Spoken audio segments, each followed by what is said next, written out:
오늘 말씀의 제목은 두 증인과 7번째 나팔이 불려짐입니다. 두 증인과 7번째 나팔입니다. 요한이 6번째 나팔이 불려지고 나서 또 보니까 오늘 본문의 내용이 나옵니다. 뭐가 나오느냐 하면 하나님의 성전과 제단이 보였어요. 그리고 그 안에 경배하는 자들을 청량하라는 말씀과 함께 주의 천사들이 갈대를 들고 내려와서 제단 안에 제사하는 자들을 청량하였다, 이렇게 자로 쟀다는 거예요. 그러나 성전 밖마당 이방인들이 있는 곳은 청량하지 말라, 그렇게 말씀하시고 42달 동안 이방인들의 성전을 짓밟는 일을 허락하셨다고 말하면서 두 증인을 보내시겠다고 말씀하십니다. 여기에 말하는 두 증인은 하나님 앞에 세움을 입은 이 땅의 두 기둥이기도 하고 촛대라 그렇게 말하는 것을 보아서 사람이기도 하지만 선지자이고 또 하나님의 귀한 능력을 행하는 예언자이기도 합니다.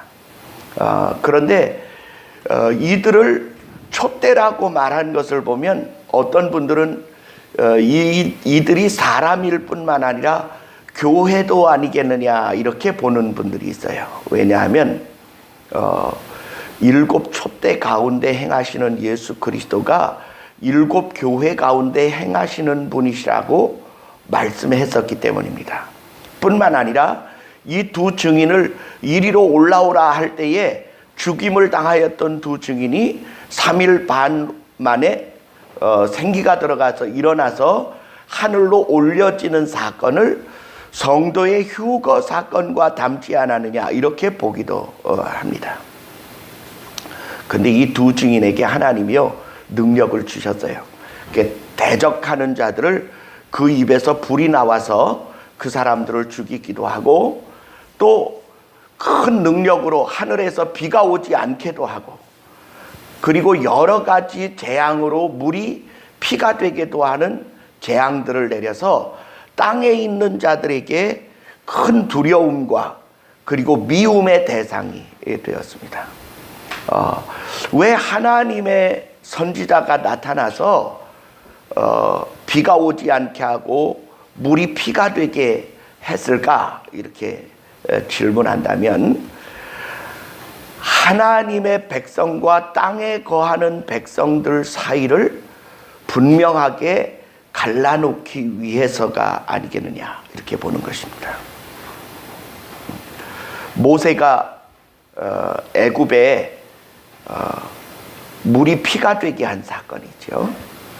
그리고 엘리야가 하늘에서 비가 오지 않도록 기도로 인하여 3년 반 동안 비도 오지 아니하고 우로도 내리지 아니한 사건이 성경에 기록되어 있습니다.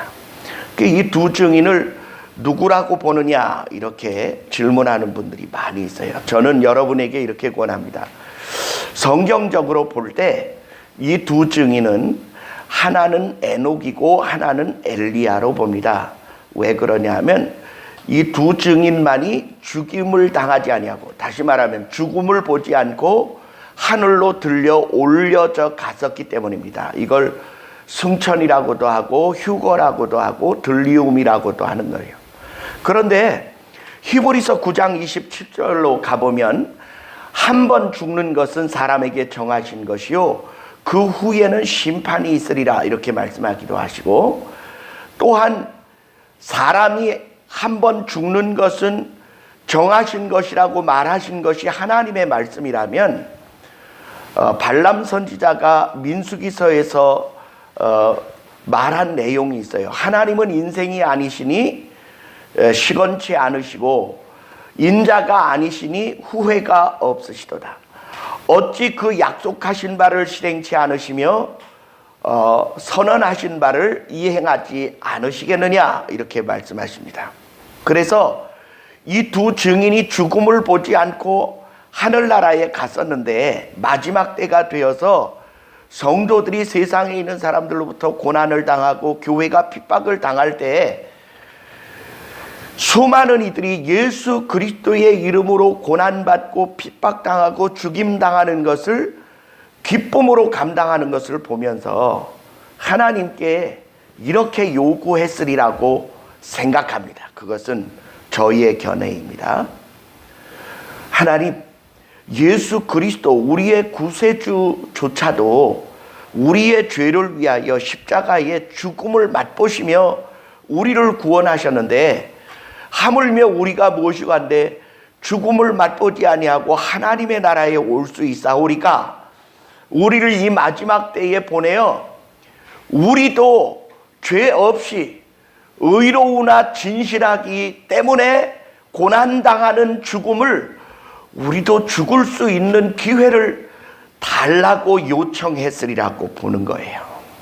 그래서 이들이 이 땅에 보내심을 받아서 그들이 하나님의 거룩한 사역을 이 극심한 반항의 때, 원망의 때, 불순종의 때에 하나님의 뜻을 이 땅에 선포하면서 땅에 있는 자들에게 주께 돌아올 것을 명령하다가 마지막 때 무적행에서 올라온 짐승과 전쟁이 붙었을 때 이 두 사람의 예언 활동이 끝나게 되었어요. 사역이 끝나게 되어질 즈음에 이 짐승과 전쟁을 하다가 두 사람이 죽임을 당합니다. 근데 이 죽임을 당하는 곳이 또 아주 이상한 곳이에요. 첫째는 소돔이라고도 하고 애굽이라고도 하는 영적인 장소, 곧 저희 주께서 십자가에 죽으신 곳이더라, 이렇게 표현한 것으로 볼 때 예루살렘으로 보여집니다. 근데 왜 예루살렘을 소돔이라고도 하고 애굽이라고도 할까? 그것은 여러분, 첫째는 소돔성처럼 하나님의 거룩한 뜻을 강력하게 반발하여 불순종하는 그러한 땅이 되었다는 거예요. 여러분, 예루살렘 성이요, 거룩한 성이라고 표현되었는데 실제로는요, 우상숭배의 본거지가 되어져서 멸망당했었어요. 또한 지금도 예루살렘에 이슬람의 사원이 와 있는 것을 보면 그곳을 애굽이라고도 한다라고 표현한 것을 보면 이슬람권의 사람들이 그곳에서 우상 숭배를 행하는 곳으로도 표현될 수 있고요. 이것을 소돔, 애굽 이렇게 표현해 놓고 저희 주께서 십자가에 죽으신 곳이라 이렇게 말한 것으로 볼 때 예루살렘은 분명하건만 그곳의 신앙의 행태들이 불순종과 거역과 우상숭배로 가득해진 곳에서 그들도 예수님처럼 의로우나 죄가 없이 죽임을 당하는 사건을 경험하게 하신 것으로 보여지는 것입니다. 뿐만 아니라 이 두 사람이 죽은 것을 땅에 거하는 자들이 너무나 기뻐했어요. 여기에 땅에 거한다는 말을 우리가 잘 기억해야 합니다. 하나님의 인을 이마에 맞은 자들도 그곳에 같이 살고 있었어요. 그럼에도 불구하고 땅에 거하는 이 말이 무슨 뜻일까? 여러분, 거한다는 말은 산다는 말이고 거류민이라고도 표현되어 있어요, 성경에. 근데 땅에 거하는, 땅에 속한 자들을 괴롭게 한 거로 이렇게 표현하고 있습니다. 이게 뭐냐면 그들의 소망이 땅에 있고 땅에 있는 필요들에 의하여 이끌리는 사람들은 하늘의 백성이 아니라 땅에 속한 자들이라는 거예요. 근데 이 땅에 속한 자들이 이 하나님의 거룩한 선지자들을 왜 그토록 싫어하고 미워하고 그들을 죽인 사탄의 존재는 오히려 찬양하면서 의로운 이 선지자들의 죽음을 기뻐하고 즐거워하고 막 너무 축하한 나머지 서로 선물을 보내는 그런 일들이 이 땅에 이루어질 것이다 라고 표현하고 있고요. 또 그 짐승이 이 두 선지자를 죽여서 예루살렘 거리에 죽인 시체가 그대로 있는데 아무도 장사하지 못하게 하고 각 나라와 백성과 족속과 방언 중에 많은 사람들이 그들의 시체를 목도하도록 하겠다, 이렇게 표현하고 있습니다. 보게 하겠다. 다시 말하면 이 짐승이요, 사탄이 하나님의 능력 있는 선지자 둘을 죽인 것을 마치 전리품처럼 이렇게 진열을 해놓고 온 세상의 사람들에게 이걸 광고하는 겁니다. 내가 너희들을 괴롭히던 자들을 죽였으니 나를 찬양하고 나를 예배하고 나를 따르라, 그렇게 말한 것이 되는 거죠. 근데 여기에 예전에는요, 이 부분을 각 나라 백성들이 그 두 사람을 보는 것을 예배하러 왔던 사람들이 본다, 이렇게 표현했는데, 지금 우리는요 예루살렘에 안 가도요 예루살렘 거리를 볼 수 있어요. CNN 같은 그 다국적 방송사가 말이에요, 그것을 이렇게 영상을 촬영해서 전 세계로 송출하면 전 세계 각 나라와 백성과 족속과 방언 가운데 있는 자들이 한꺼번에 다 볼 수 있는 시대가 되었습니다. 다시 말하면 땅에 거하는 자들, 이 땅에 소망을 두고 돈과 명예와 부귀와 권력과 쾌락과 향락과 방탕을 즐기고 하나님의 명령에 불순종하던 자들은 다 한결같이 이 두 사람의 죽음을 기뻐하면서 그 짐승을 찬양하게 될 것이라는 거죠. 그런데 그 짐승을 찬양하는 그 일을 대단한 일처럼 전 세계에 방송하여 모든 백성이 보게 할 것이라는 것입니다. 이제 6월 며칠이 되어지면 북한의 김정은과 미국의 트럼프 대통령이 정상회담을 하는 사건을 전 세계로 송출하게 될 것입니다. 그거 아주 전 세계적인 뉴스거리거든요. 그런데 그런 뉴스와는 비교가 되지 않는 뉴스가 이 두 선지자가 죽임을 당한 사건일 거라는 거죠. 그래서 이 짐승은 그들의 시체를 치우지 못하게 하고 그것을 자랑스럽게 진열을 해놓고 전 세계 사람들이 보게 할 것이지만 3일 반 뒤에 하늘에서 생기가 내려와서 그들 속에 들어가매 그 두 선지자가 자기 발로 벌떡 일어서는 거예요. 얼마나 놀랍겠어요. 경악스러운 일이죠. 아이고, 저들이 다시 살아났네. 저들이 우리를 또다시 괴롭히면 어떻게 할까? 사람들은 경악하게 되어지는데 하늘에서 음성이 나서 가로되 이리로 올라오라. 그러자 이 두 선지자가 말이죠, 붕 떠서 하늘로 올라가는 거예요.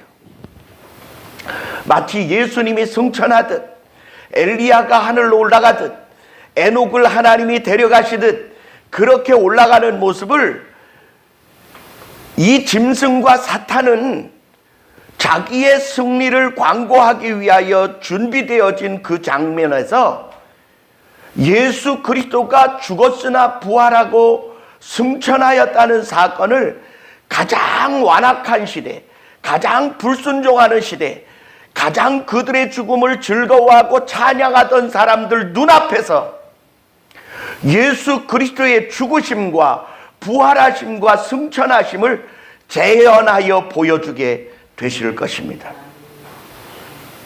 그러자 많은 이들이 깨닫고 돌아오는 자들은 하나님을 찬양하게 될 것이고, 깨닫지 못하는 자들은 탄식하며 근심하게 되어질 때에 땅에 큰 지진이 나서 그 성이 무너지고 성의 10분의 1이 무너지고 사람이 7천이나 죽임을 당하고 뇌성과 음성이 들려지게 되었다라고 하는 사건이 요한계시록 11장에 나타난 두 선지자의 사건입니다.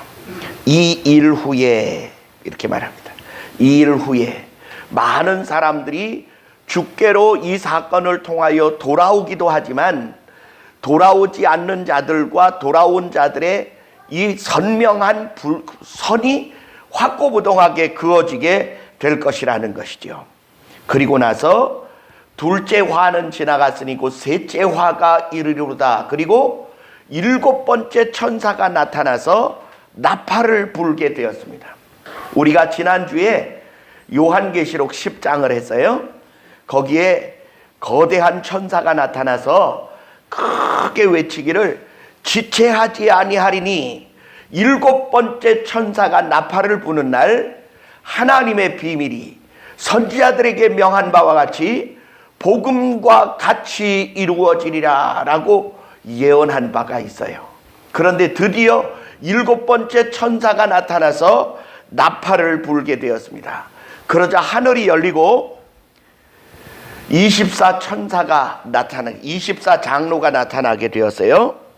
그리고 하늘에서 음성들이 나서 세상 나라가 우리 주와 그 그리스도의 나라가 되어 그가 세세토록 왕노릇하리로다 이렇게 말하고 24 장로들은 감사하옵나니 옛적에도 계셨고 시방도 계신 지금도 계신 하나님을 찬양합니다.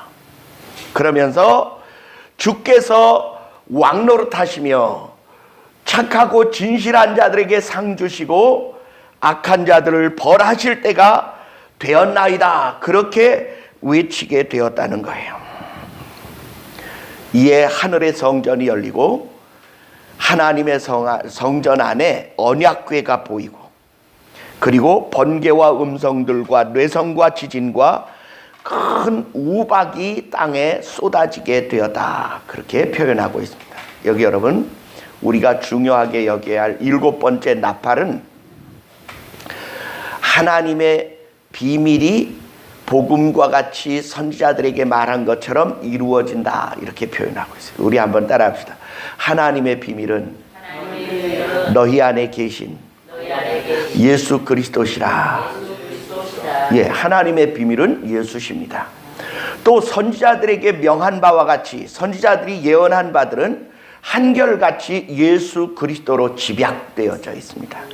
예수님이 어디서 나실지, 누구의 줄기에서 오실지, 누구가 낳을 것인지, 어떻게 살 것인지, 무슨 일을 할 것인지, 어린 나귀를 탈 것인지, 억울하게 죽임을 당하고 부활하시고 승천하실 것을 여전히 예언했어요. 여러분, 이 모든 예언은 바로 예수 그리스도십니다. 그리고 복음과 같이 이루리라는 말이 뭐냐? 그분이 우리를 구원하시기 위하여 그 아들을 보내시겠다고 하는 예수 그리스도의 소식이야말로 복음 중에 복음입니다. 그러므로 우리는 이 사실을 아주 간단하게 알 수 있는 것은 하나님의 비밀도 예수, 선지자들로 명한 바도 예수, 그리고 마지막 부분으로 복음과 같이 이루리라는 것도 예수 그리스도십니다. 우리 한번 따라합시다. 예수님이 자기의 때를 반드시 이루실 때가 바로 이때입니다. 아멘. 그래서 여러분, 나팔 불 때 나의 이름, 나팔 불 때 나의 이름, 그때 우리가 주의 들리심을 받고 상급과 또 불순종하는 자들에게 저주가 이루어질 것이라고 믿는 것입니다. 그런데 여기에 보니까 이 7번째 나팔의 때에 24 장로가 뭐라고 하는지를 잘 보셔야 됩니다. 감사하옵나니 옛적에도 계셨고 지금도 계신 주 하나님이시여. 뭐가 하나 빠진 것 같죠? 이 이전에 옛적에도 계시고 지금도 계시고 장차 오실이라고 표현했는데 장차 오실 부분이 있어요, 없어요? 없어요. 그 말은 무슨 뜻이에요? 오셨다는 거예요. 지금 오셔서 그분의 뜻하심을 실행하신다는 말이에요. 그래서 불의한 자들은 저주 가운데, 의로운 자들은 자기의 상급 가운데로 옮기시겠다는 말씀이 7번째 나팔의 때에 선지자들의 예언한 것과 같이 하나님의 비밀이 복음과 같이 이루리라는 말씀이 그대로 성취되어지게 되는 줄 믿습니다. 그러므로 우리가요, 예수 그리스도로 죄사함 받고 거듭남을 받고 그분의 삶을 본받고 그분을 따라 살고 그분을 닮아가는 일이야말로 하나님의 약속과 언약에 합당한 삶인 줄 믿습니다. 뿐만 아니라 이 사건은 전 세계가 일시에 알게 된 사건인데, 그 사건의 중심에 누가 있느냐? 예수 그리스도가 우리 죄를 위하여 죄 없이 죽임을 당하였다가 3일 후에 부활하신 사건을 가장 선명하게 다시 재현해 주는 사건이 7번째 나팔 직전에 나타나는 거예요. 누구를 통하여? 두 증인의 사건을 통하여. 오늘날도요, 수많은 신학교와 그리고 말씀을 가르치는 이들이 예수 그리스도가 사람으로 오신 것과 죽임을 당하신 것과 부활하신 것과 승천하신 사건과 다시 오실 사건을 믿지 못하는 자들이 너무나 많아요. 그런데 이 마지막 때에는 어떻게 될 것이냐? 그보다 더 훨씬 심각하게 하나님의 말씀을 믿지 못하게 될 거라는 거예요. 그런데 그 하나님의 말씀을 심각하게 믿지 못하는 그때에 하늘을 닫아 비가 오지 못하게 하고 물을 변하여 피 되게 하고, 그리고 여러 가지 능력과 기적들로 하나님의 살아계심을 증거하던 촛대요 기둥이요 두 증인의 사건을 통하여 예수 그리스도가 죽으셨다가 부활하시고 승천하신 사건을 그 가장 불순종하고 불의한 세대의 사람들에게 실제로 보여준 사건이 되어지는 거예요. 그것은 예전에 예수님이 예루살렘의 그 갈보리에서 죽으셨다가 부활하신 사건은 지구 한편에서 일어난 사건인지 모르지만, 이 두 증인의 사건으로 인하여 예수 그리스도의 죽으심과 부활과 승천의 사건은 각 나라와 백성과 족속과 방언에게 일시적으로 방송되어진 바를 가르친 사건이 되어지기 때문입니다. 그래서 믿음이 연약해가지고 정말 예수님을 믿어야 될까? 정말 예수님이 죽으셨다가 부활하셨을까? 정말 예수님이 승천하셔서 살아서 승천을 하셔서 지금 하나님 우편에 앉아 계실까? 이런 것들을 의심하고 믿지 못하는 자들에게 하나님은 두 증인의 사건을 통하여 그 아들 예수 그리스도의 대속의 죽으심과 부활과 승천의 사건이 생생한 사실이었음을 만천하로 알게 한 사건, 그 사건 이후에 7번째 나팔이 울려지고 하나님의 백성들을 구별하여 들림받게 하시고 불순종하는 자들을 심판하실 때가 이루었다는 것을 마지막 절은 뭐라고 표현하느냐? 하늘이 열리고 하나님의 성전의 문이 이렇게 쫙 열렸는데, 본래 성전 문이 열린다고 언약궤가 보이지 않아요. 그런데 이 성전 문이 열리고 언약궤가 보였더라, 이렇게 기록하고 있어요. 그 말은 무슨 뜻이냐 하면, 성전 안에 지성소를 가로막던 휘장이 찢어지고 갈라져서 앞에 문만 열렸는데도 그 속에 지성소에 있는 하나님의 언약궤가 보였다는 말이에요. 이 말은 뭐냐면, 하나님은 그 아들 예수 그리스도로 약속하신 바를 반드시 실행하셨다라는 것을 땅의 사람들로 보게 한 사건이라는 것이죠. 언약궤가 뭐예요? 하나님이 우리와 함께 하신다라는 뜻이고, 그 언약궤 위에는 양과 희생 제물의 피를 붓는 것이고요. 그리고 그 안에 들어있는 3가지 물건은, 하나는 말씀의 돌비 2개, 또 하나는 생명의 양식이 된 만나가 든 항아리 1개, 그리고 또 하나는 아론의 쌍난 지팡이가 들어있었어요. 이 3가지는 말씀이 육신이 되어 우리 가운데 오신 예수를 상징하고, 예수 그리스도가 영원한 생명의 떡 되시고 양식 되신다는 만나를 상징하고, 3번째 아론의 쌍난 지팡이는 죽었던 나무에서 싹이 나고 꽃이 피고 살구 열매가 맺은 사건은 그건 부활의 증거입니다. 예수 그리스도의 부활이 참이요 진실이요 사실임을 믿으라고 말하는 하나님의 언약궤가 보였다는 것은 하나님의 백성과 그것을 믿지 못하고 따르지 않던 사람들의 사이를 갈라놓는 강력한 키질의 사건과 닮아 있다는 사실입니다. 그러므로 우리는 요한계시록 11장을 통하여 두 증인의 사건과 7번째 나팔의 사건이 밀접하게 연결되어 있고, 그것이 여전히 예수 그리스도의 죽으심과 부활과 승천의 사건과 그리고 약속하신 바를 이루시는 하나님의 언약의 사건이 성취되어짐을 우리에게 보여주는 사건인 줄 믿습니다. 옆에 있는 분에게 질문하시기 바랍니다. 당신 안에 예수님 계십니까? 시작.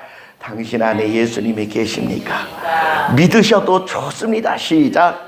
참으로 믿으셔도 좋습니다. 네. 바로 그것을 주님은 성경에 기록하여 놓고 믿음의 사람들이 마지막 때에 확고부동한 믿음을 소유할 것을 가르쳐 주시는 하나님의 특별한 사랑의 사건임을 믿습니다. 의심 없이 주님을 따르고 주님을 닮고 그분의 삶이 내 삶에 익어질 수 있도록 최선을 다하시기를 주의 이름으로 축원합니다. 기도하겠습니다.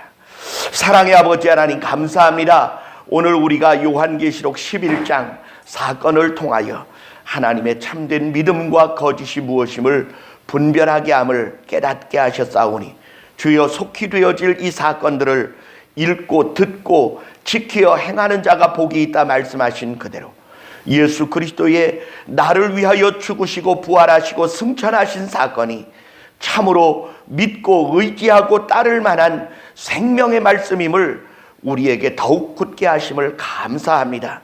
오늘 이 세상에 우리가 본받고 따라가야 할 수많은 일들이 있지만 그 어느 것과도 비교할 수 없는 예수 그리스도의 삶을 본받고 순종하고 따라가는 일이야말로 우리가 최선을 다하여 지켜야 할 일임을 깨닫게 하시니 감사합니다. 만천하에 선포되어진 생명의 복음의 역사가 복음과 같이 이루어지리라 말씀하신 그대로 우리의 삶에 힘이 되게 하시고 능력이 되게 하시고 생명이 되게 하여 주옵소서. 예수님 이름으로 감사하며 기도하옵나이다. 아멘. 우리 이 시간에 합심해